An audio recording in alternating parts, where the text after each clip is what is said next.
আপনারা হয়তোবা জেনেছেন ইতিমধ্যেই আমার অপারেশন টিম গোপন তথ্যের ভিত্তিতে তারা অভিযান চালায় এবং একটা যাত্রীবাহী বাসে তাদেরকে স্বর্ণ অবস্থায় থাকা অবস্থায় উদ্ধার করে।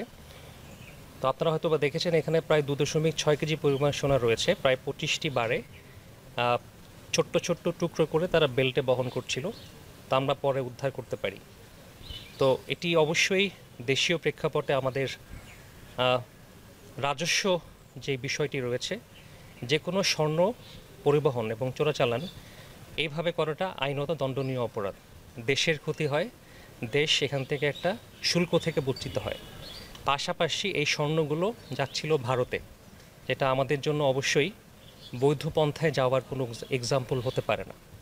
পাশাপাশি যারা এই স্বর্ণ পরিবহন করছিল, আমি কথা বলেছি তাদের সাথে, এরা আমাদেরই মতো সাধারণ মধ্যবিত্ত পরিবারের সন্তান।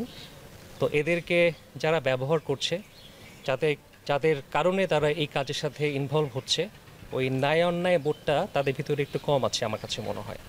আমি আশা করব অপরাধীকে না, অপরাধকে দমন করতে হবে, অপরাধীকে সংশোধন করতে হবে।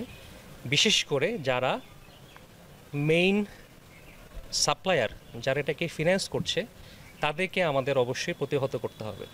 আর যে সমস্ত অপরাধ হচ্ছে এগুলোকে আমাদের সবাই মিলে সামাজিকভাবে সমাধান করতে হবে, সবাইকে সুষ্ঠু এবং একটি কার্যকর জীবন পন্থায় নিয়ে আসতে হবে, অবৈধ পন্থায় নয়। এই উদ্ধারকৃত স্বর্ণের বর্তমান বাজার মূল্য প্রায় 2,60,00,000 টাকা।